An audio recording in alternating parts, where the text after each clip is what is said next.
Seigneur, puissant roi, le vainqueur de toutes les choses, celui qui a le pouvoir sur la vie et sur la mort, celui qui peut retirer les bien-aimés de la force de la mort et peut donner la vie à ceux qui étaient morts.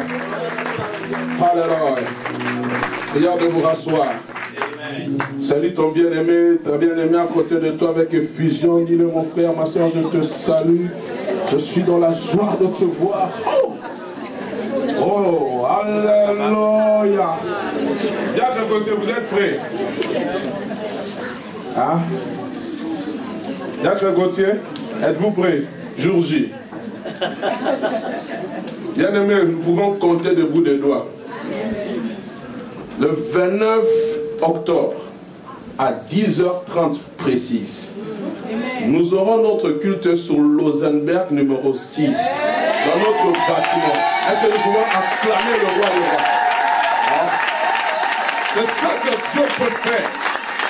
C'est pour cela que nous le louons, parce que nous savons ce qu'il a fait. Et ce qu'il fera. Alléluia.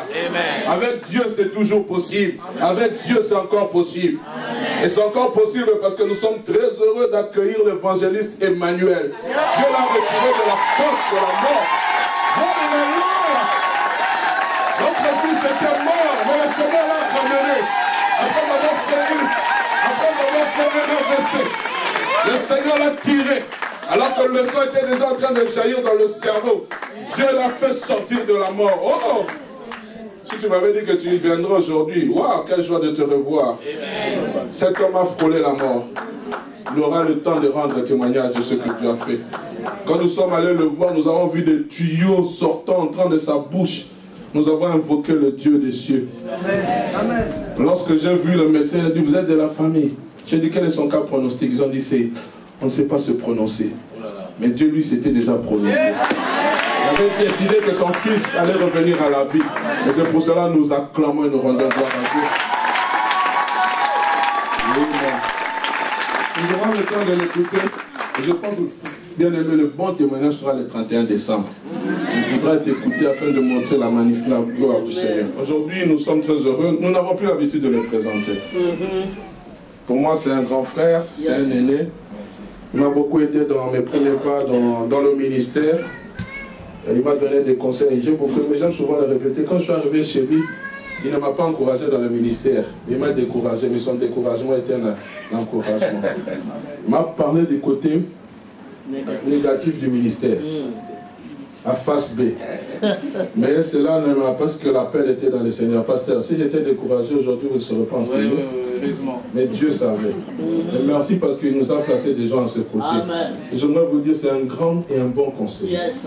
Quand je pleure, je vais pleurer devant lui. Amen. Vous me voyez fort ici, mais lui, il connaît mes faiblesses. Amen. Et c'est toujours bon. Le pasteur Roland Dallot, l'époux chéri de maman Viviane Dallot. À vous l'honneur.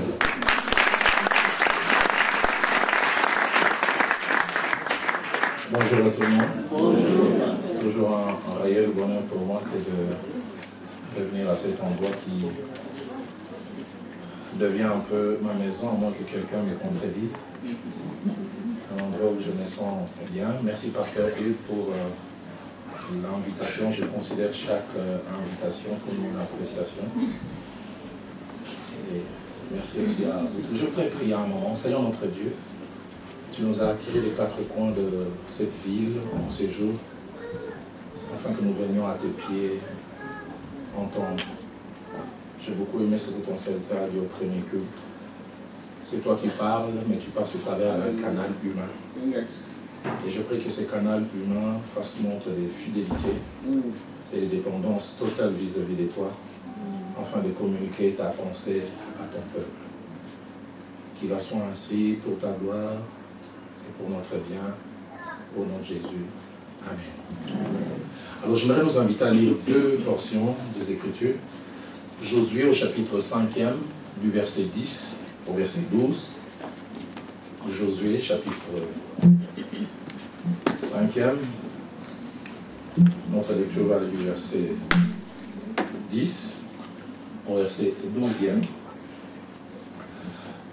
La Bible dit, les enfants d'Israël campèrent à Gilgal et ils célébrèrent la Pâque les 14e jour du mois sur le soir dans les plaines de Jéricho. Ils mangèrent du blé du pays les lendemains de la Pâque, des pains sans levain et du grain rôti. Ils en mangèrent ce même jour, et soulignez bien le verset 12, la manne cessa les lendemains de la Pâque, quand ils mangèrent du blé du pays. Les enfants d'Israël n'eurent plus de manne. Ils mangèrent des produits du pays des Canaan pour cette année-là. Nous ajoutons Exode au chapitre 16, le seul verset 35. Exode 16, le seul verset 35. Les enfants d'Israël mangèrent la manne pendant 40 ans, jusqu'à leur arrivée dans un pays habité. Ils mangèrent la manne jusqu'à leur arrivée aux frontières du pays de Canaan. Je voudrais, en ce jour et à cette heure, parler sur le thème « Quand la manne cesse ». Quand la manne cesse. À qui ce message s'adresse-t-il en ce jour? Ce message s'adresse à deux types de personnes. Ce message s'adresse aux hommes et aux femmes qui, comme les enfants d'Israël, nous allons les voir, sont en train de voir des choses qui étaient là ne plus être.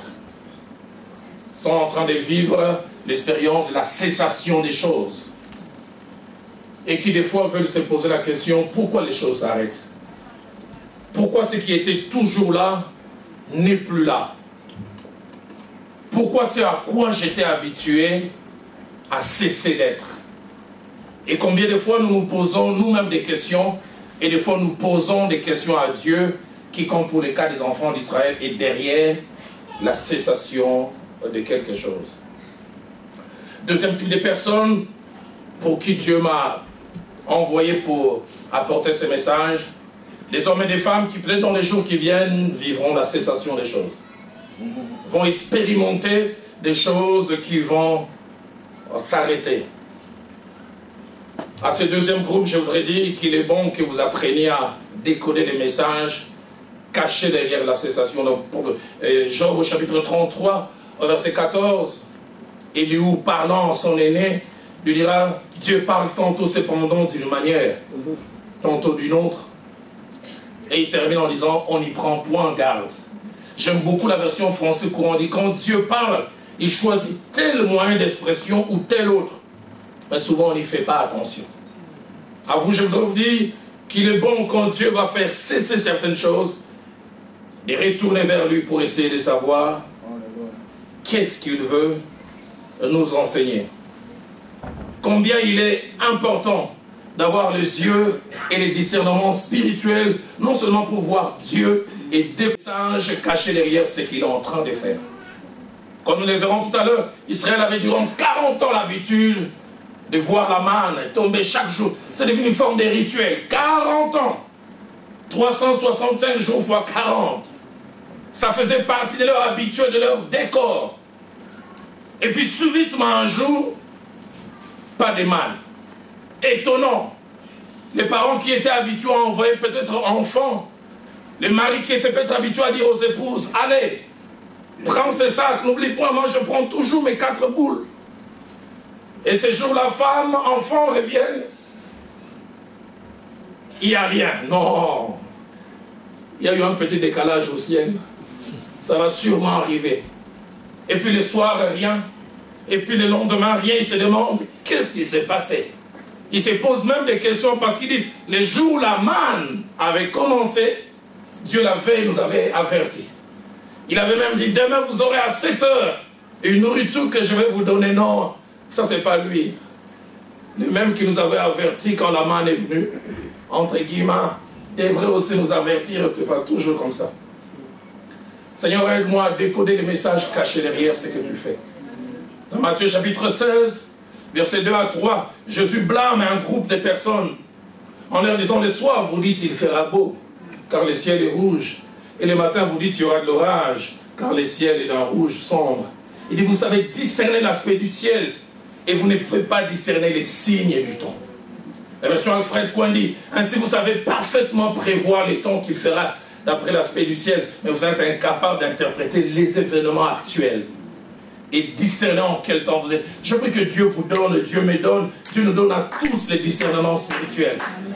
Afin que nous puissions savoir qu'est-ce qui se passe. Ma petite expérience, j'ai à peine 53 ans de vie, 33 ans dans la foi et 27 ans dans le ministère. J'ai appris avec Dieu, quand certaines portes s'ouvrent, c'est qu'il est en train de vouloir en ouvrir d'autres. Mais combien de fois quand Dieu ferme certaines portes, nous voulons coûte que coûte les forcer à s'ouvrir. Je prie que quand Dieu fera cesser certaines choses, comme la manne pour les enfants d'Israël, que tu acceptes les nouveaux régimes. Que tu acceptes qu'il est en train de vouloir m'amener dans une nouvelle direction. Vous savez sonder les ciels et vous dites qu'il fera beau, mais vous ne savez pas discerner ce que Dieu est en train de faire. J'aime beaucoup la version parole de vie, dit quand vous regardez les ciels, vous savez qu'il est temps de faire une telle ou autre chose. Mais les choses qui se passent maintenant, vous ne savez pas ce qu'elles veulent dire. Aide-moi à savoir ce que cela veut dire. Mais je voudrais aussi, avant de planter les décors de mon message, faire une prière qui plaise à Dieu, qui comme Samuel avait eu la grâce avec les sacrificateurs Élie. Si nous-mêmes nous ne savons pas comprendre ce qui se passe, que Dieu place à nos côtés des gens qui comprennent et qui nous aident à saisir ce qu'il veut faire. Alors que Dieu est en train de vouloir changer les choses dans la vie du jeune Samuel, il avait dit l'Éternel l'appela 3 fois, mais il ne comprenait pas. Pourquoi? Parce qu'il ne connaissait pas encore l'Éternel. Mais j'aime après, il avait dit, Élie comprit que c'est l'Éternel qui appelait l'enfant. Et il dit, la prochaine fois qu'on va te parler, tu diras parle, car ton serviteur écoute. Qu'il y ait des messages cachés derrière certains signes et ils n'arriveront pas à les saisir. Dans Exode chapitre 4, verset 24 à 26, Dieu parlant. Je voudrais qu'on me place ce passage, merveilleux passage Exode 4, verset 24 à 26, Dieu parlant à Moïse. Il lui a dit d'aller en Égypte. Mais il avait dit pendant le voyage en un lieu où Moïse passa la nuit, l'Éternel l'attaqua et voulait le faire mourir. Séphora prit une pierre aiguë, coupa les prépuces de son fils et les jeta aux pieds de Moïse en disant, tu es pour moi un époux de sang. Et l'Éternel les laissa. C'est alors qu'elle dit époux de sang à cause de la circoncision. Seigneur, aide-moi à voir à côté de moi des gens qui comprennent ce que je ne comprends pas et qui posent les actes qu'il faut afin que nous ne rations pas certaines choses. Ne place pas à mes côtés des gens qui ne m'apportent rien, des saints ceux qui ne veulent que tirer de moi et profiter. Mais une dernière des choses, que Dieu nous garde. Que Dieu nous garde. Que Dieu nous garde de rater les choses qu'il place sur notre chemin. Car la Bible nous montre que Dieu aime quelquefois, je ne dis pas souvent, quelquefois travailler masqué. Il ne révèle pas tout. Proverbe au chapitre 25, au verset 2, nous dit une vérité. Il dit la gloire de Dieu, c'est de cacher les choses. Dieu trouve son poids, sa valeur, quand il cache les choses. Il ne laisse pas à la vue, à la portée de tout le monde. Mais le verset ne s'arrête pas là. Le verset dit aussi la gloire des rois. Et les rois dont il est question, ce ne sont pas les gens élevés en dignité. Ce sont les gens élevés en dignité spirituelle. La gloire des rois, c'est de sonder les choses. Quand Dieu cachera les choses, moi je me laisse sonder voir qu'est-ce qu'il y a derrière. C'est-à-dire, qu'est-ce qu'il y a derrière, c'est que tu veux m'enseigner. Français, comme on dit, nous honorons Dieu parce qu'il tient certaines choses cachées. Mais nous honorons les rois parce qu'ils les examinent et jusque dans le fond. Pour mieux comprendre ces récits, ainsi que les 4 leçons cachées derrière ces récits, il est bon que nous puissions voir les contextes. Les contextes, je les présente en quelques points. Le tout premier point, c'est que cela fait 40 ans depuis que Dieu marche avec son peuple. Il a fait sortir du pays d'Égypte avec le projet de l'amener à Canaan, la terre promise. Deuxième élément, cela fait 40 ans que le peuple se nourrit d'une nourriture, une recette particulière dont Dieu lui-même était le chef, le cuisinier. La recette a été travaillée au ciel. Un pain spécial, un pain particulier. Exode 16, verset 4 à 5, montre que le jour où il est tombé et qu'ils ont pu manger, tous se sont exclamés. Ça, c'est quoi? Et ce qui est traduit en hébreu, manna. C'est quoi ça donc? exclamation parce que c'était tellement succulent. Mais la Bible ajoute aussi que non seulement qu'ils ont mangé ce pain spécial, mais Dieu a donné même un régime. Des jours, il fallait les ramasser pour une seule journée, parce que si vous les gardez jusqu'au lendemain, ça pourrit. Mais il y avait un jour spécial à la fin de la semaine, on avait la possibilité de les ramasser pour 2 jours, et seulement à la fin de la semaine, quand on pouvait ramasser, ça ne pourrissait pas. Dieu, il fait les choses comme il veut. Et durant 40 ans, ils ont mangé cette nourriture, ne travaillant presque pas, allant simplement ramasser la boulangerie céleste, faisant tous les travaux. Troisième élément de mon décor, c'est qu'alors que nous arrivons à ce niveau, depuis quelques jours, le peuple a commencé l'occupation de la terre promise. Certains commentateurs disent que ça faisait 2 jours, d'autres parlent des 3 qu'ils ont franchi les Jourdains. Ils sont arrivés à Gilgal, et maintenant là, la Bible dit qu'ils sont au niveau des plaines de Jéricho. Josué 5 dit, s'en parle. Les enfants d'Israël campèrent à Gilgal et ils célébrèrent la Pâque dans les plaines de Jéricho. Ce qui était rêve, ce qui n'était que promesse, Canaan, la terre promise, devient maintenant presque une réalité. Ils sont en train de l'entrevoir. Je prie que ainsi dit l'Éternel qui t'a donné un jour devienne un jour ainsi fait. Je prie que les choses qu'il t'a dites ne restent pas au niveau des promesses. Je prie qu'un jour tu les parles. Afin que tu dises comme les enfants d'Israël quand l'Éternel ramenait les captifs de Sion. Nous étions comme ceux qui faisaient un rêve. Mais 4e chose de mon décor, c'est que le peuple découvre un changement. La manne qui tombait chaque jour s'arrête pour laisser la place à quelque chose de nouveau. Josué 5, verset 11 dit, ils mangèrent du blé du pays les lendemains de la Pâque. Le pain sans levain et des grains rôtis.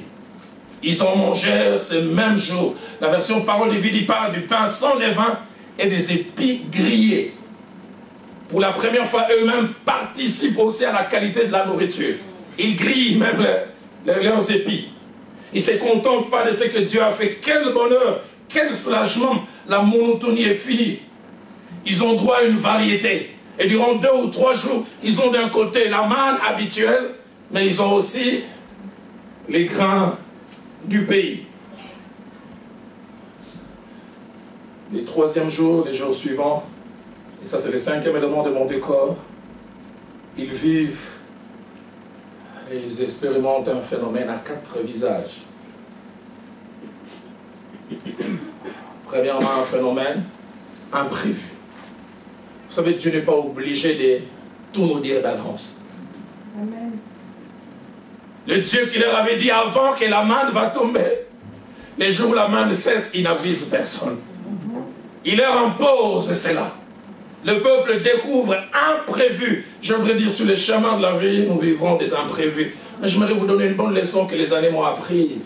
J'ai appris à prévoir l'imprévu. Mais deuxième contenu de cette chose, ils sont obligés à un changement de style de vie. Ce qui était devenu habituel s'arrête et laisse la place à quelque chose de nouveau. Comment et combien nous aimons ce que nous maîtrisons. Les choses se passent de telle manière, de telle autre manière. Et dès que quelque chose d'inhabituel arrive, nous sommes comme en insécurité. Troisièmement, ils vivaient quelque chose à laquelle ils n'étaient pas préparés. Personne ne les avait préparés à ça. Personne n'avait placé de nouvelles dispositions en disant, vu ceci, vu cela, voilà comment vous devez vous comporter à l'avenir. 4e chose, c'est que ce phénomène obligeait à une adaptation. Ceux qui étaient habitués à les ramasser chaque fois, désormais plus de ramassage. Maintenant, il fallait plutôt planter, arroser, cueillir, transformer et participer soi-même. J'en parlerai tout à l'heure. Combien de fois nous souffrons de la nostalgie? Oh, les bons vieux temps, quand on ne faisait rien, on allait que ramasser. Désormais, on doit aller retourner la terre quand nous ramassâmes simplement la manne. Combien de fois nous aimons ces choses? Josué 5:12 dit la manne, c'est ça, les lendemains de la Pâque. Et si ce récit bref, mais ô combien riche, nous apprend beaucoup de choses, il y a 4 leçons que ces récits nous apprennent. La première leçon, c'est que la vie ici-bas sur terre et sous les soleils nous apprend une vérité. Rien n'est éternel et rien n'est permanent. J'aimerais dire à quelqu'un, il y a des choses que tu as qui cesseront un jour. Il y a des choses qui sont là, qui un jour cesseront d'être. De la même manière, la manne un jour a cessé, s'est arrêtée, il y aura des choses qui vont cesser. Moi, j'ai bien des choses qui ont cessé dans ma vie. Les cheveux ont cessé sur ma tête. Ah, lorsque nous eûmes beaucoup de cheveux. Si je parle à la manière de ma jeunesse, lorsque nous nous coiffions bougie avant, bougie arrière.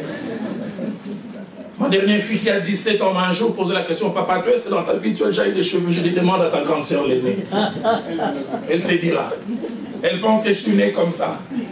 Les cheveux ont cessé. Qu'il y ait des choses qui cessent, qu'il y ait des choses qui sont là à un moment et ne sont plus. Certaines choses partent au moment où nous nous y attachons. Au moment où nous ne voulons pas qu'elles partent. Nous ne désirons pas qu'elles partent, mais Dieu décide que ces choses partent. J'aimerais dire à quelqu'un, prépare-toi à voir des choses cesser.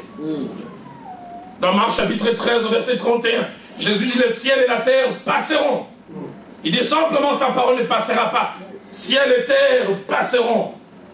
1 Corinthiens 13, verset 8, l'apôtre Paul dira, les prophéties prendront fin. Les langues cesseront, la connaissance disparaîtra. J'aime beaucoup ce que la version Alfred Coin dit. Il dit, les prédications inspirées passeront. Les prières en langue cesseront. Et toutes nos connaissances s'arrêteront un jour. Ecclésiaste 3:1 dit, il y a un temps pour tout. Un temps pour tout, une saison pour tout sous les cieux.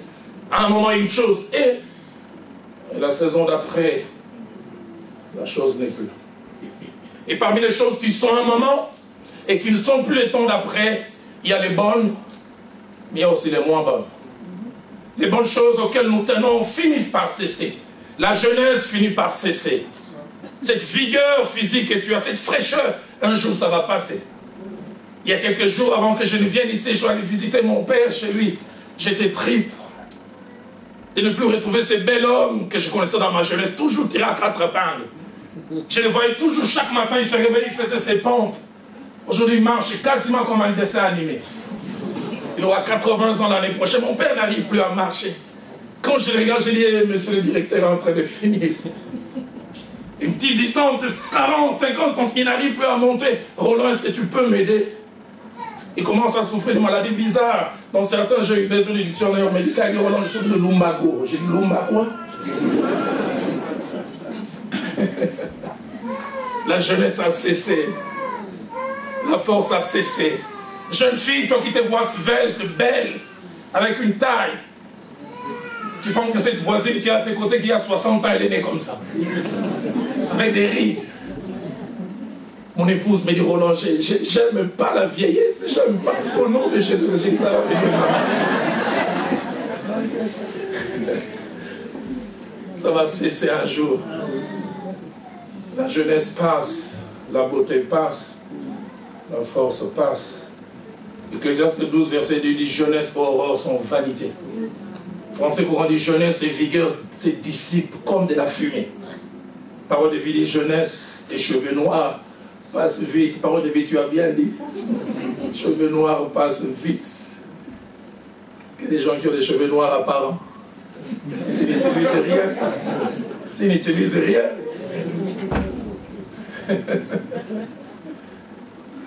1 Samuel chapitre 16, verset 12, parlant de David, il va avoir entre 16 et 17 ans. Il dit, il était blond, avec des beaux yeux. Et il a une belle figure. 53 ans après, 1 Roi chapitre 1, verset 1 dit, le roi David était vieux, avancé en âge. On les couvrait des vêtements, il ne pouvait plus se réchauffer. Sénile, tremblant. La jeunesse est passée. C'est plus le bel homme avec les corps forts qui pouvait défier Goliath. La jeunesse a cessé. La richesse aussi peut cesser. Job 1, 2 nous montre cet homme qui avait tout. Et sans transition, il n'a plus rien du tout. Rien du tout.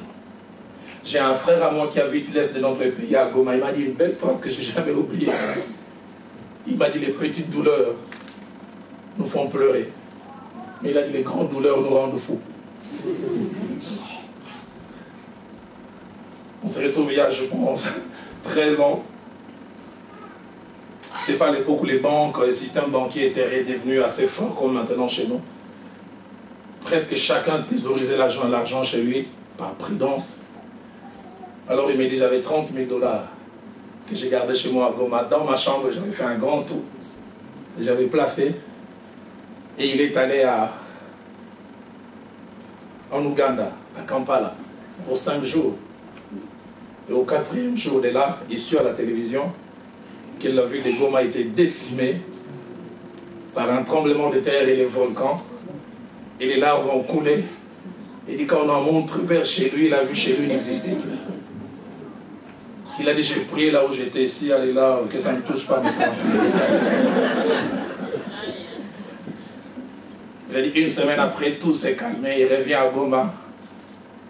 Tout son quartier était inexistant. Même sa maison. Il dit, oh non, je n'ai pas pleuré. Je suis arrivé, j'ai ce moment-là.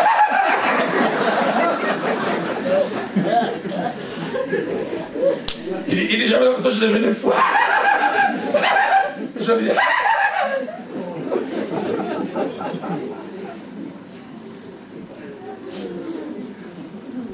Rien n'est permanent.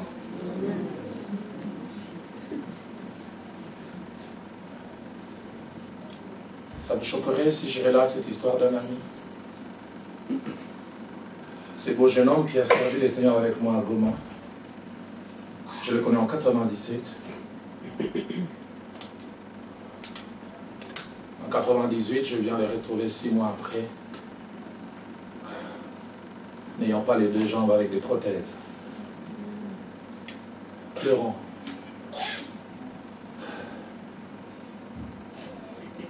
Je lui demande qu'est-ce qui s'est passé pour ceux qui connaissent un peu l'est de notre pays. Il devait quitter la ville de Goma pour aller à Butembo. Et c'est l'époque qui a suivi les guerres que cette contrée a connues. Il a pris un bus, il dit, je me souviens toujours, au beau milieu du voyage, j'ai eu un besoin naturel. J'ai voulu me soulager. Et la dernière image que je vois, le bus s'arrête. J'ai fait un premier pas, un deuxième, un troisième, et il dit, c'est là où tout s'arrête. Et le reste, c'est un ami qui était là, qui relate. Il dit quand il a fait le 3e pas, il a marché sur une mine. On l'a vu simplement monter ses 2 jambes comme de la viande hachée, jusqu'au niveau des genoux. Quand il s'est réveillé après, c'était 6 jours à l'hôpital.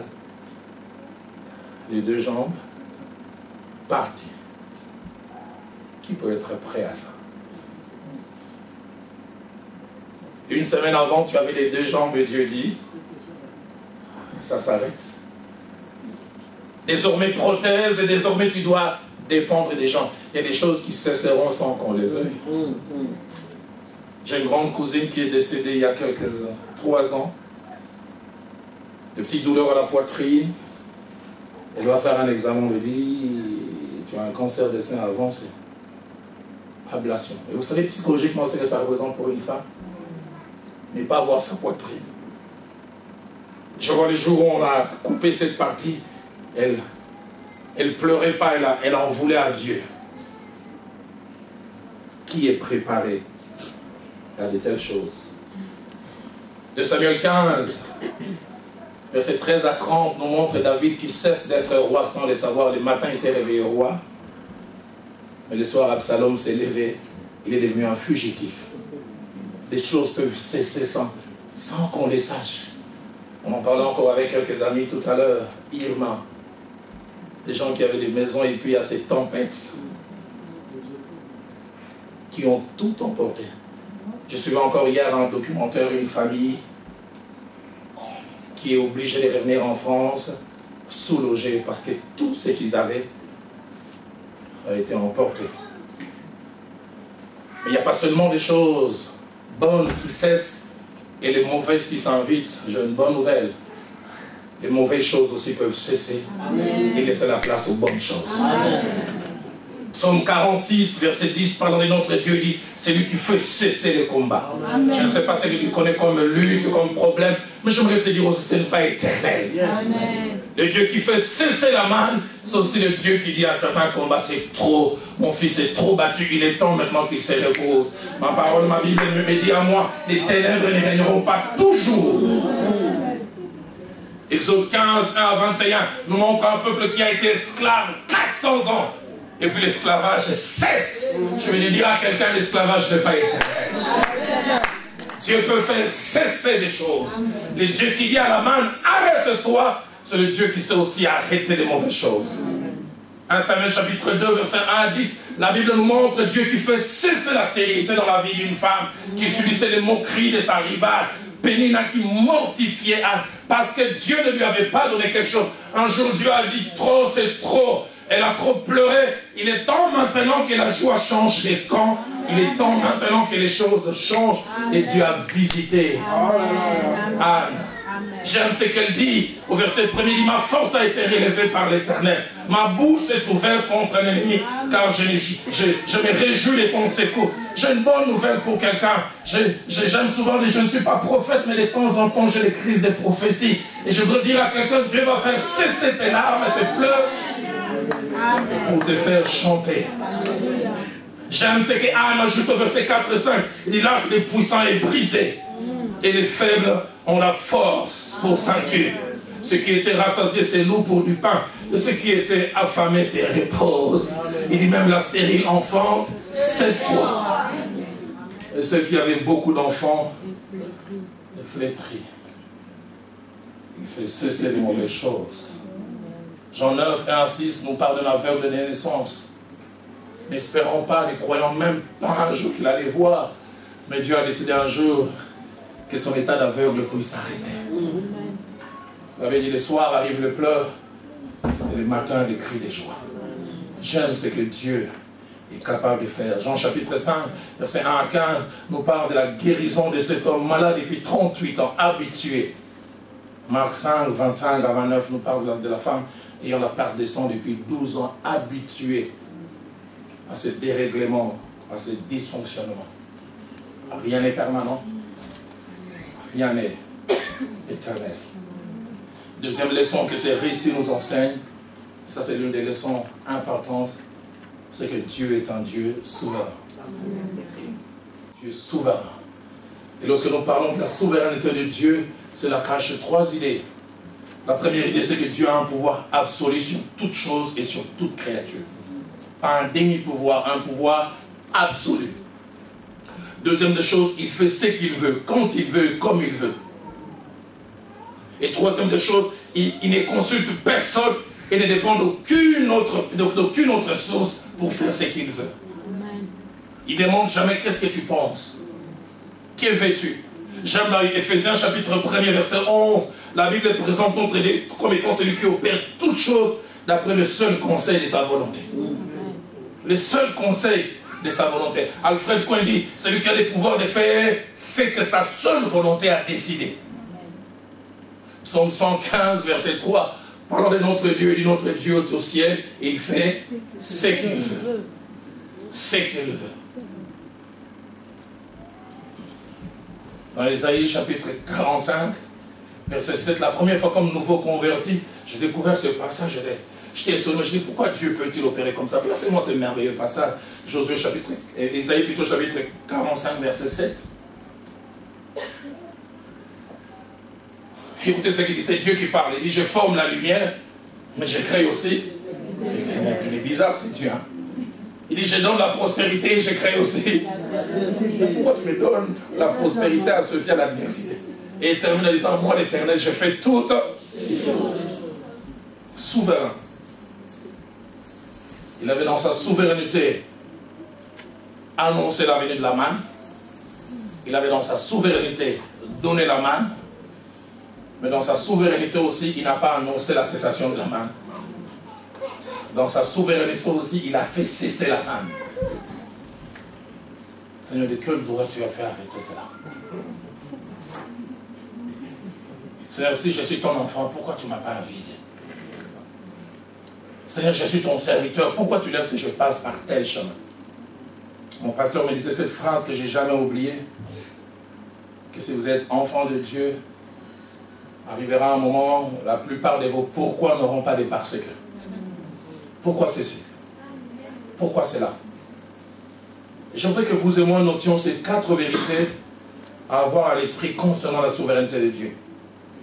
La première, c'est que c'est une notion pas facile à sonder et pas facile à comprendre. Mais moi qui prêche, mais moi qui me tiens devant vous, j'aimerais être honnête, c'est une notion que je ne maîtrise pas totalement. J'essaye tant soit peu d'en parler. Deuxième vérité attachée derrière la notion de la souveraineté, c'est une notion difficile à accepter. Difficile à accepter. Pourquoi? Parce que quelquefois Dieu nous fera passer par des situations où nous faire vivre des choses sans explication avant, sans explication pendant et même sans explication après. Difficile à comprendre. Je les crains, je les sais, mais il laisse quand même que je passe par quelque chose. Job vit des choses, il n'arrive pas à expliquer pourquoi je vis cela. Et Dieu est silencieux. Troisième chose attachée à la souveraineté, c'est que ne pas la comprendre et surtout ne pas l'accepter peut nous amener à toutes sortes de questionnements, à des remises en question, même à la révolte. Rejet de Dieu. Non, vu ça, je ne pense pas que Dieu m'aime. Pourquoi Dieu peut-il laisser de telles choses m'arriver? Quatrième, c'est que derrière cette notion et en rapport avec les enfants de Dieu que nous sommes, la souveraineté de Dieu, lorsqu'elle s'applique à nous, elle cache toujours notre bien. Amen. Un bien des fois pas visible au départ, mais un bien caché. J'ai appris avec Dieu à ne jamais me plaindre au départ. Je l'ai laissé chaque fois arriver jusqu'au bout pour comprendre ce qu'il a voulu faire.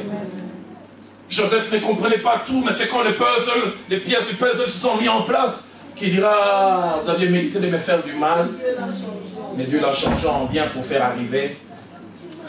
Plus tard même parlant, ses frères disent, ce n'est pas vous qui m'avez vendu, c'est Dieu qui m'a envoyé. Mais quand les frères se jetaient dans les coups, ils ne voyaient pas la main de Dieu. Ils voyaient la méchanceté des hommes. Dieu est un Dieu souverain. Plusieurs fois dans la Bible, nous voyons des personnes subir cette notion. C'est de la souveraineté de Dieu. J'en parlais au premier culte. J'ai eu un aîné qui a travaillé dans une grande société chez nous au pays, qui s'occupait de la vente des voitures Mercedes. Et 12 ans de vie commune sans enfants. Craignant Dieu. Actif dans les foules gospel. Un homme qui, vu le travail qu'il faisait au-delà de son salaire, chaque mois, il me disait, il avait entre 7 et 8 000 de bonus sur chaque quantité de véhicules vendus. Il me disait, Roland, j'ai un matelas financier suffisant, mais 12 ans de vie commune sans enfants.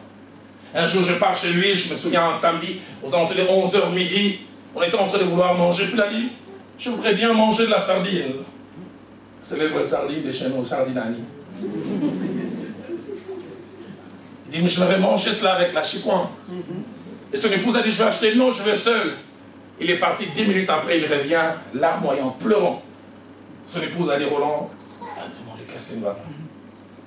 Et quand il a ouvert la bouche, je pleurais avec lui.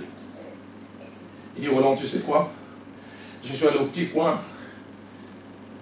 Et quand j'ai voulu acheter la sardine, j'ai trouvé le petit du coin là, 20-22 ans, je le connais, fumeur de chambre, manquant de sérieux. Il était en train de parler au téléphone à son ami.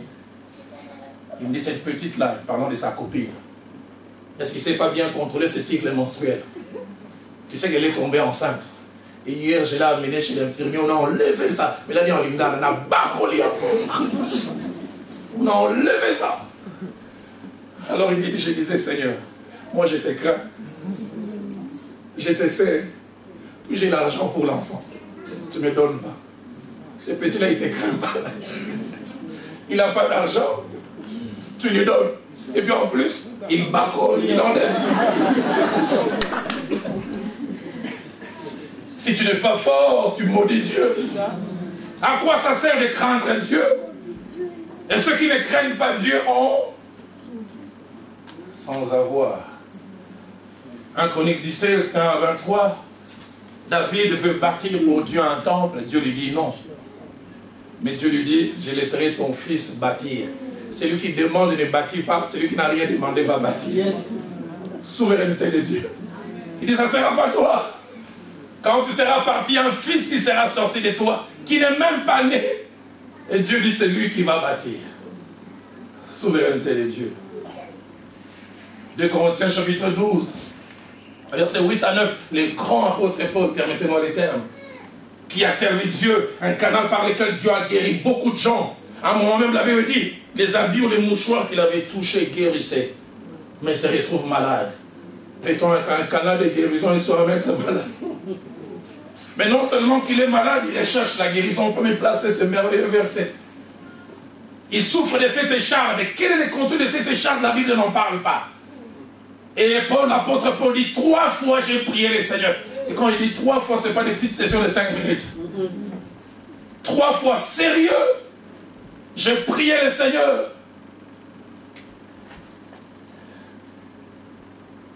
Et le Seigneur a dit, ma grâce, je n'ai pas besoin de ta grâce, je veux que tu l'enlèves.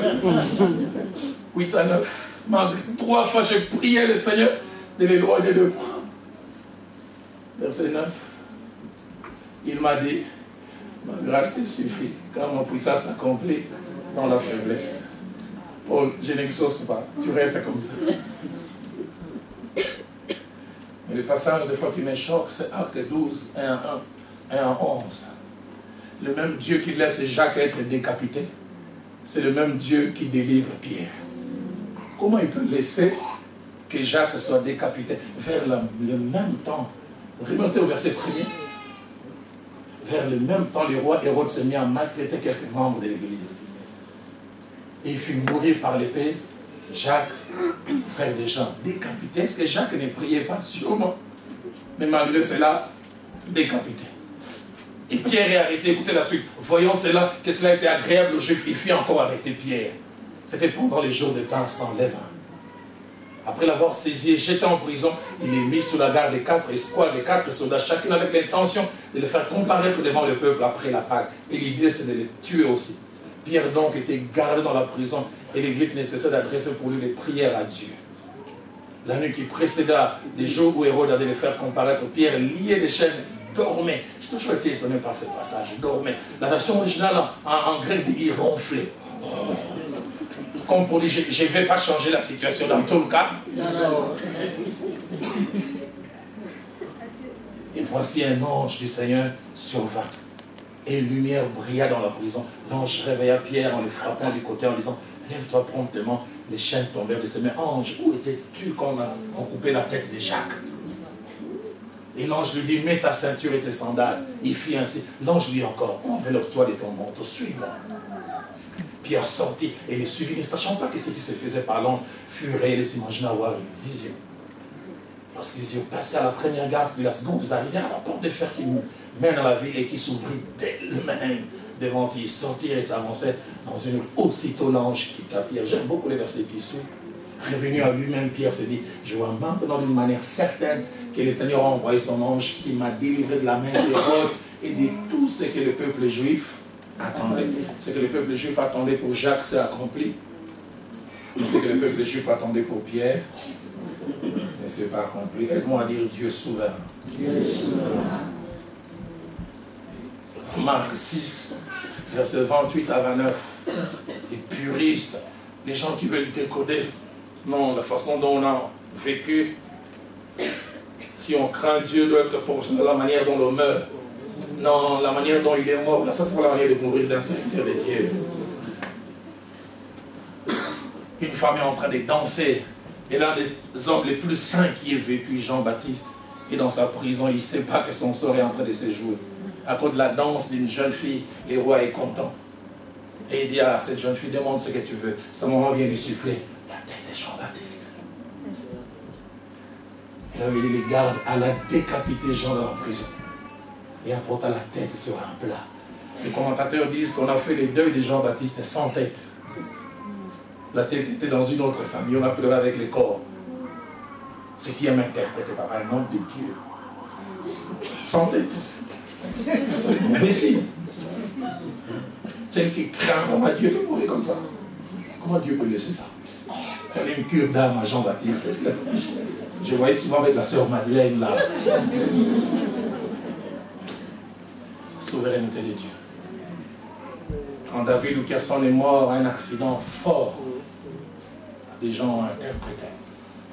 Ceux qui ont lu les merveilleux livres de Renard Monquet, Évangélisation par le feu, il relate une histoire. Un jour, il quitte le Lubumbashi, il devait rentrer par la Zambie pour une grande activité d'évangélisation. Les gros camions qu'ils avaient fait a fait un tonneau. 2 morts. Les gens en Angleterre, non, il y a péché. Il y a des gens qui veulent toujours dire. Hein? Toujours. Toujours.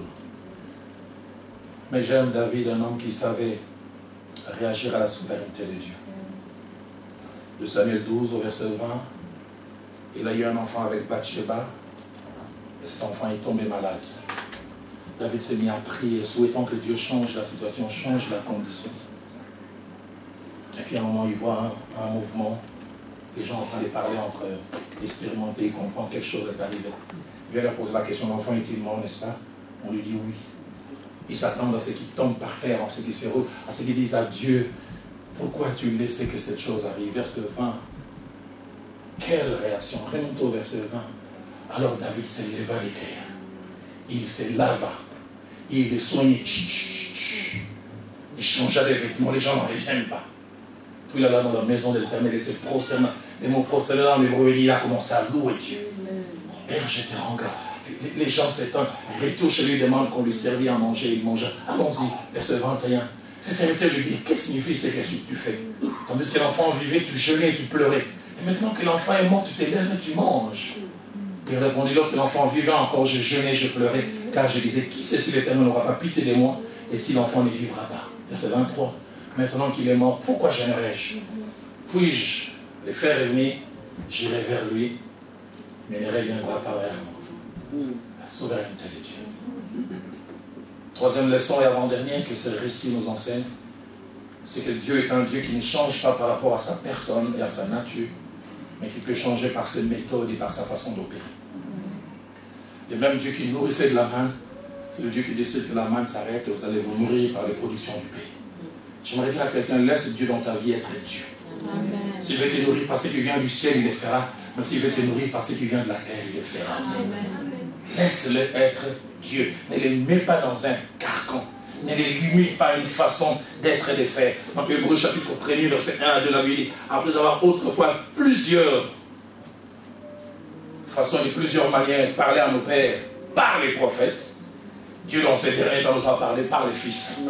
J'aimerais dire à quelqu'un, le Dieu qui parle par les prophètes, c'est aussi le Dieu qui parle par les fils.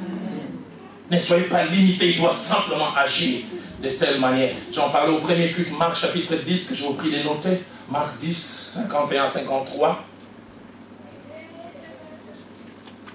Marc 8, 22 à 26. Marc 10, 51-53. Marc 8, 22 à 26. Et Jean chapitre 9, versets 1 à 6. Nous montre les mêmes objectifs atteints, mais par des voies et des méthodes différentes. Guérison d'aveugle. Le premier passage de Marc 10, verset 51-53. Un aveugle est guéri simplement par la parole. Rabouni, Jésus prenant la parole lui dit, que veux-tu que je fasse? Il dit, Rabouni, lui répondit l'aveugle, que je recouvre la vue. Verset 52. Et Jésus lui dit, va, ta foi t'a sauvé. Aussitôt, parole simplement, aussitôt, il recouvra la vue et suivit Jésus dans le chemin. Mais Marc 8, 22 à 26, même problème. Même problème. Ils se rendirent à Bethsaïda et on amena vers Jésus un aveugle qu'on les pria de toucher. Il prit l'aveugle par la main, les conduisit hors du village. Pourquoi l'autre tu ne l'as pas conduit hors du village? Et deuxième chose, j'entends certains qui vont dire, pour lui mettre de la salive sur les yeux. Ah, si pasteur Yves osait faire ça ici un dimanche, je vois la suite. Une lettre au pasteur José Bondo à Kinshasa. Pasteur, viens vite. Il lui met de la salive sur les yeux, mais là c'est pas grave, la suite sera encore plus grave. Lui imposa les mains et lui demanda s'il voyait quelque chose. Il regardait et dit, j'aperçois des hommes, mais j'en vois comme des arbres qui marchent. Un vieux pasteur de Nzambemalam chez nous à Kinshasa, une église de chez nous, il a dit, heureusement qu'on ne lui avait pas donné une machette en disant, va couper les arbres. Il voyait des hommes, Comme des arbres récemment. On ne lui avait pas dit, va couper les arbres. Jésus lui mit de nouveau les mains sur les yeux, et quand l'aveugle le regarda fixement, il fut guéri et vit tout distinctement. Il parle, les yeux s'ouvrent. Et le deuxième cas, il l'amène hors du village. Il prend la salive. Et puis il est obligé d'y revenir 2 fois. La première fois, il ne voit pas bien. Et la troisième fois, il voit distinctement. Aïe, aïe, aïe, aïe, aïe. Sensible, abstenez-vous pour la suite. Jean 9, 1 à 7. Là, c'est encore un cas. Jésus vit en passant un aveugle de naissance. Ses disciples lui firent cette question, Rabbi, qui a péché, cet homme ou ses parents, pour qu'il soit né aveugle? Je répondis, ce n'est pas que lui ou ses parents aient péché, mais c'est enfin que les œuvres de Dieu soient manifestées en lui. Il faut que je fasse tandis qu'il est jour, les œuvres de celui qui m'a envoyé, la nuit vient, où personne ne peut travailler. Bon, donc je suis dans le monde, je suis la lumière du monde. Versets 6 et 7, après avoir dit cela, oh, Jésus fait quoi? Crachat. Jésus, c'est pas moi. Et il fit de la boue avec sa salive. Jésus. Jésus. Puis il appliqua cette boue sur les yeux de l'aveugle. À un endroit, il parle. À un autre, la salive. À un autre, un mélange. Et je me rappelle que ça me coupe l'appétit. Et ça ne s'arrête pas là. Et il y va. Il lave ton réservoir. Et sinon, même sa participation. Donc je vois cet homme en train de marcher avec des boules aux yeux. Les gens me demandent, papa, qu'est-ce que tu as aux yeux? Non, le monsieur là, il m'a dit, oh! Aide-moi à dire à ton voisin, laisse Dieu être Dieu. Laisse-le utiliser les méthodes qu'il veut. S'il a utilisé une méthode X pour ta voisine, il peut utiliser une méthode Y pour toi. S'il s'est servi des A pour ton voisin, il peut te servir de B. J'aimerais te dire, laisse Dieu être Dieu. Il ne change pas dans sa nature, mais il peut changer dans ses méthodes.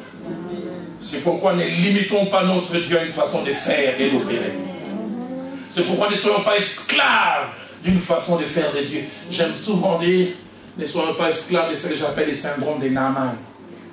Naaman désirait la guérison, mais il avait tout schématisé. Il arrive en Samarie, il désire être guéri. Le prophète ne les reçoit pas les postes. Le prophète envoie l'assistant de son assistant. Il va lui dire, je suis occupé, qu'il aille se jeter dans les eaux cette fois-là. Il dit, Naaman fut fâché. Écoutez sa réponse. Je me disais que l'homme de Dieu sortirait lui-même. Et il mettrait sa main sur la partie malade et je guérirais. Naaman laisse Dieu atteindre le même objectif. Il avait tout schématisé, ça devait se passer comme ça. Dieu dit, il n'y aura pas de contact, pas d'attouchement, mais même finalité. Il va descendre dans l'eau 7 fois et il fut purifié.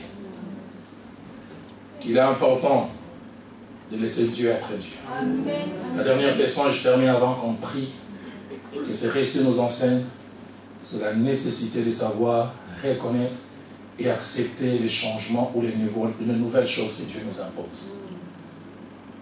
Combien nous n'aimons pas les changements? Nous aimons ce que nous maîtrisons parce que ce que nous maîtrisons, c'est la sécurité.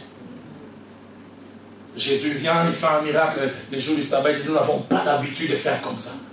Ils disent même aux autres, venez les 6 autres jours. Combien nous n'aimons pas les changements? L'absence de changement est souvent signe de sécurité. Mais les changements souvent amènent l'insécurité parce que, comme nous le verrons tout à l'heure en conclusion, les changements obligent et amènent à un réajustement. J'étais tout jeune. Nous chantions l'hymne national de l'indépendance. Pour montrer que je suis né avant-hier, pas hier. Jusqu'à ce qu'on arrive à 71. Feu maréchal Mobutu change tout. Le Congo, fleuve, laisse la place, fleuve Zaïre. La monnaie franc congolais laisse la place au Zaïre. Et le plus difficile, c'était l'hymne de l'indépendance qu'ils ont chanté, qui laisse la place à ces nouveaux hymnes. J'ai eu difficile à les chanter. Je connaissais seulement la musique que je pouvais fredonner, mais les paroles, j'ai eu difficile. Combien nous avons difficile avec les changements. Et puis voilà, chez nous 97, les changements encore. Chez nous, il y a certains qui ne connaissent même pas une bonne partie de l'hymne national. Ils connaissent simplement la dernière partie. Congo. Toute la partie d'avant, ils ne maîtrisent pas. Pourquoi les changements?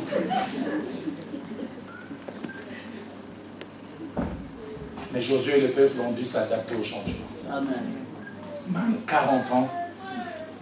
Et puis, troisième jour, quand ils entrent dans les plaines, les 2 premiers jours, manne et nourriture du pays. Au 4e jour, la manne s'arrête. Et qu'est-ce que Dieu voulait leur enseigner? Il voulait leur dire, hier je faisais tout. Je prenais la matière première moi-même que j'ai transformée loin de vos regards. Et vous n'aviez qu'à sortir, à ramasser 5 jours durant. Et le 6e jour, vous ramassez pour les 2 autres jours. Mais désormais, je ne ferai plus rien.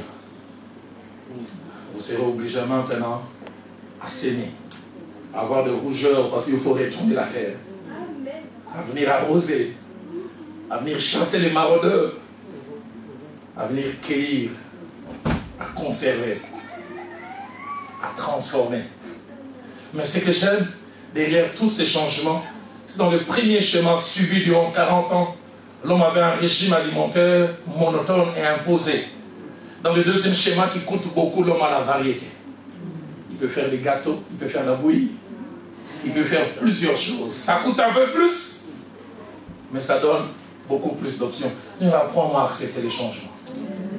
Dans le premier schéma, l'homme travaille, mais n'a pas beaucoup de marge de manœuvre. Mais dans le deuxième schéma, il travaille beaucoup. Il doit payer un grand prix, mais il a aussi une grande variété. Il est dit, ils mangèrent des pains sans levain et des épis grillés. Oh, désormais ils peuvent préparer. Désormais ils peuvent préparer. En terminant, je redirai un certain nombre de choses et je lancerai un triple appel. La première, que Dieu nous donne des yeux spirituels pour identifier et reconnaître les changements dont Dieu est l'auteur. Seigneur, c'est toi qui es en train d'agir là-bas. Je ne voudrais pas résister. La deuxième, que Dieu nous aide à ne jamais être nostalgique, attaché aux choses auxquelles Dieu veut nous obliger à tourner la page. Mon pasteur disait, celui qui est trop esclave de son passé devient aveugle quant à son avenir. J'aimerais dire, si Dieu fait cesser la manne, c'est qu'il a décidé que la saison de la manne s'arrête. Avance avec lui. Mais tourne pas les regards vers le passé. Ah, quand j'avais un mari. Ah, quand papa était vivant. Ah, quand on travaillait pour moi. Désormais, c'est fini. Bats-toi, adapte-toi. La troisième des choses, c'est que Dieu nous aide à accepter les changements que Dieu nous impose. Dieu peut t'imposer comme changement. Certains amis partent. Il y a des gens que Dieu vous donne pour un temps, pour une saison. Quand ils partent, laissez-les partir. Vous savez, en grandissant, autrefois, je voulais toujours m'attacher aux gens. Mais en grandissant, j'avais dit, quand j'étais tout petit, je voulais trop m'attacher aux gens. Mais en grandissant, j'ai appris un 10e don spirituel et dire bye bye. Comprendre que certaines personnes rentrent dans notre vie et peuvent aussi partir. Une jeune fille rentre un jour dans mon bureau, dit, pasteur, ce garçon est parti, je ne peux pas vivre sans lui. J'aurais bien voulu être à la place de ces garçons. Je lui dis, avant lui, tu vivais, et après lui, tu vivras. Fais les deux, mais tourne la page. La dernière des choses, que Dieu nous aide à bouger avec lui quand il bouge. J'aime ce que la Bible dit concernant Israël. Quand la nuée bougeait, Israël faisait quoi? Il bougeait.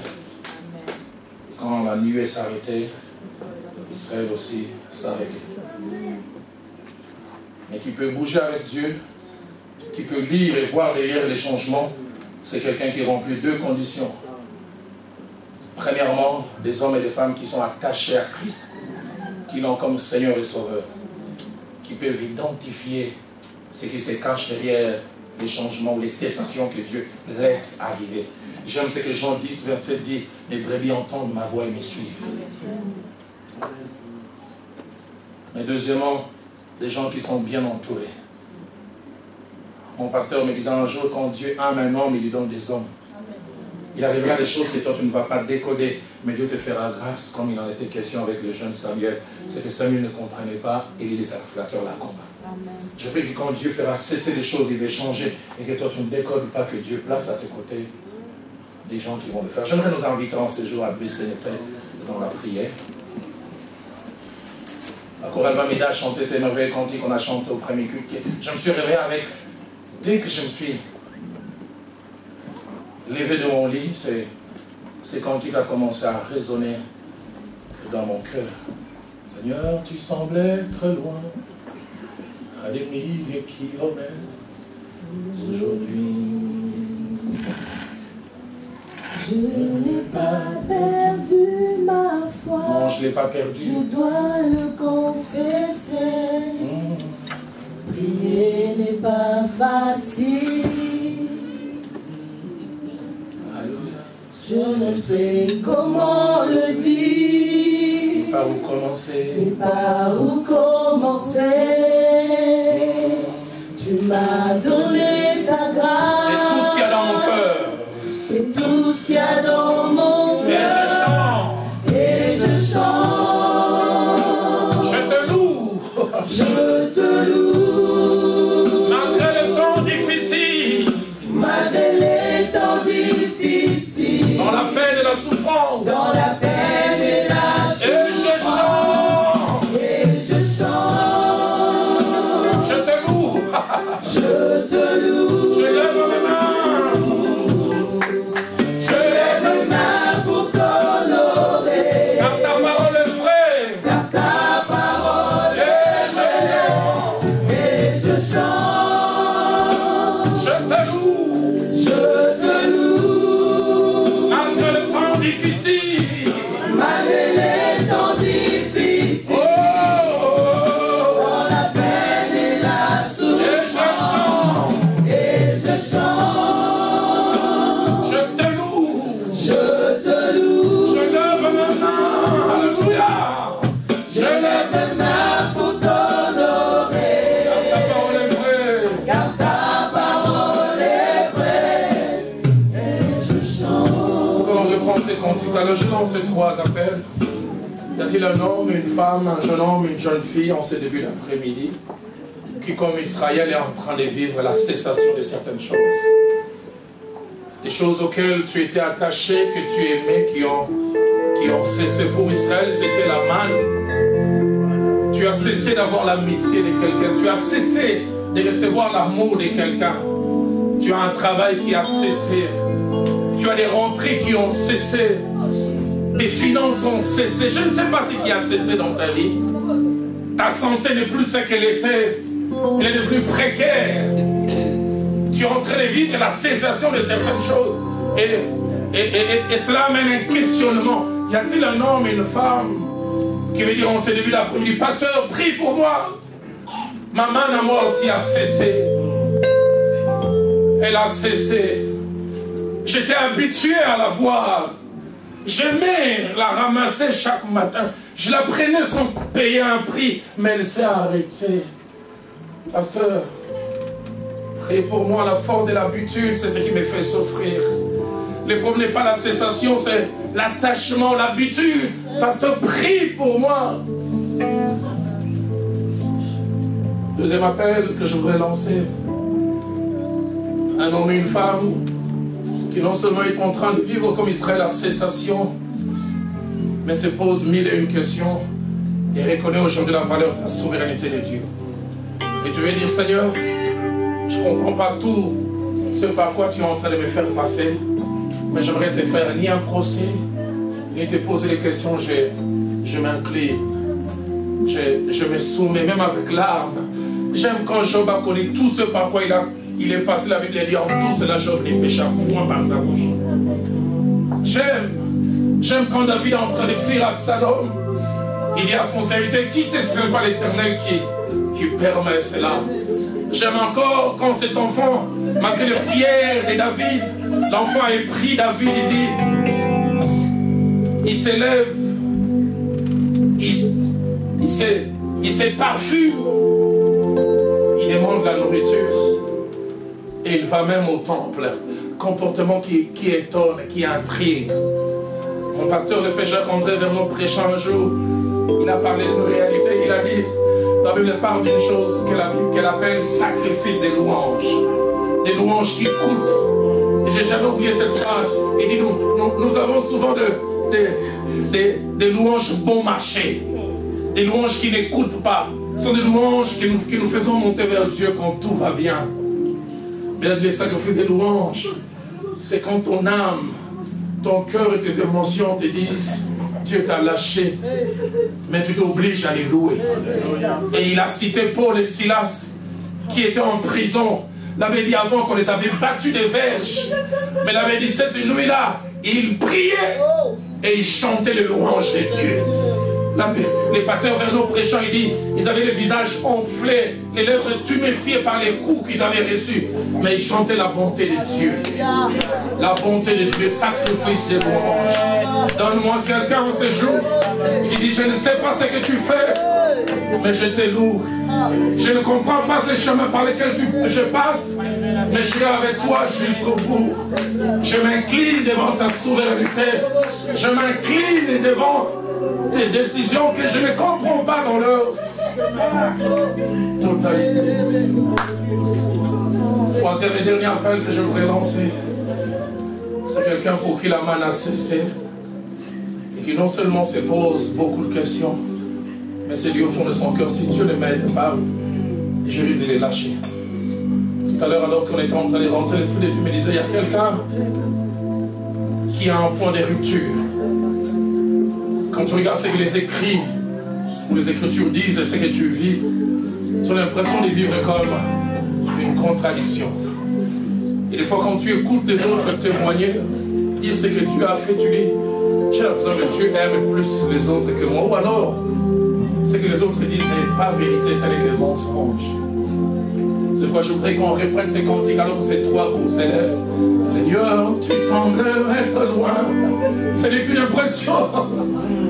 À des milliers de kilomètres aujourd'hui.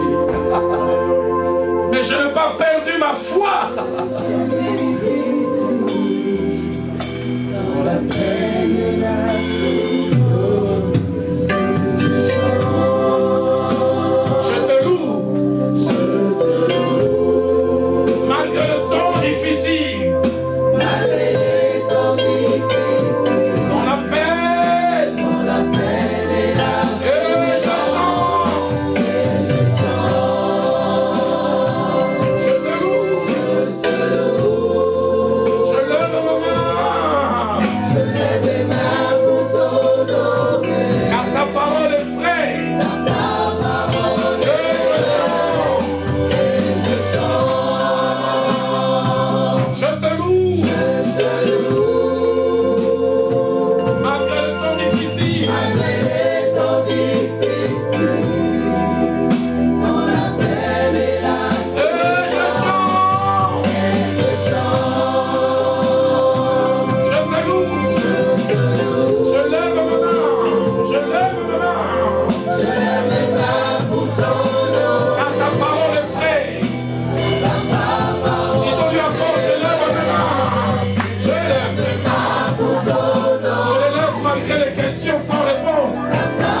J'entends ces refrains qui montent dans mon cœur. Même quand ma chair me lâcherait, mon espoir s'en irait. J'attendrai. Regarde, je courrai.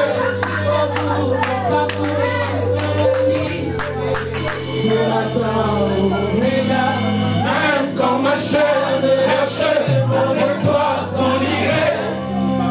J'attendrai. Je courrai jusqu'au bout, mon parcours jusqu'à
j'attendrai Oméga. Je courrai jusqu'au bout, mon parcours jusqu'à la ligne. Où m'attend une dernière fois même dans ma chair. Même dans ma chair me lâcher, mon espoir s'enirait. J'attendrai Oméga. Je courrai jusqu'au bout, mon parcours jusqu'à la ligne. Où m'attend Oméga. Chacun que 3 personnes, brièvement, l'une après l'autre, lèvent leur voix pour prier pour nous tous, moi y compris. Afin que si Dieu fait cesser ou est en train de faire cesser des choses, que nous acceptions cela, que nous prions, que nous acceptions sa souveraineté, que nous puissions nous aligner au changement qu'il impose à notre vie, à notre parcours. Si 3 prières peuvent s'élever brièvement l'une après l'autre, à haute voix, afin qu'il n'y ait pas 2 prières au même moment, avant que notre pasteur, notre berger ne vienne clore. Seigneur, en ce jour, nous voulons bénir ton nom. Oui. Parce que tu es souverain. Souverain. Tu es élevé. Élevé. Ce que tu fais, Seigneur, dans ce que tu fais, tu n'as besoin du conseil de personne. Personne. Tu ne demandes l'autorisation de personne. Merci pour les bonnes choses que nous vivons. Merci pour les moins agréables aussi, Père éternel. Oui. Parce que tout ce que tu fais est bon. Bon. Tout ce que tu fais est parfait. Seigneur, apprends-nous à supporter et à accepter. Merci, Seigneur. Merci parce que c'est toi qui nous fait du bien. Le peuple d'Israël a mangé pendant 40 ans la même nourriture. Mais à un moment donné, Seigneur, dans ta souveraineté, tu as dit c'est fini. Tu es revenu, Seigneur Dieu de gloire, à cette parole qui dit l'homme mangera la sueur de son front. Je vous ai soutenu pendant 40 ans, je continuerai à le faire, mais de manière différente. Éternel Dieu des armées, tu as montré ta fidélité avec ce peuple, et tu montres aussi ta fidélité avec tes enfants, tes fils et tes filles. Je prie que cette semaine soit une semaine bénie, un mois béni. Seigneur, ce mois d'octobre soit un mois, Seigneur, où certaines choses néfastes dans nos vies vont cesser, afin que ta gloire, Seigneur, revienne encore dans nos vies, Père éternel. Je suis en train de prier, éternel Dieu de gloire, que cette maladie aussi cesse, cette maladie qui a traîné dans le corps de ce frère ou de cette soeur puisse cesser, et que la guérison puisse, Seigneur, jaillir promptement.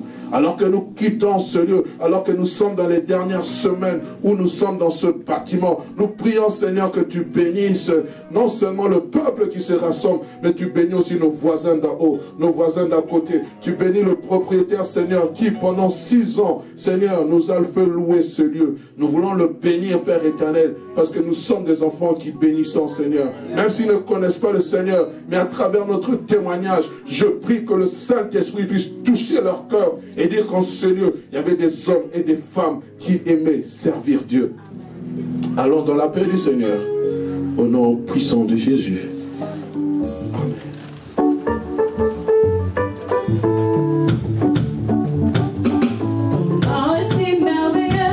Jésus.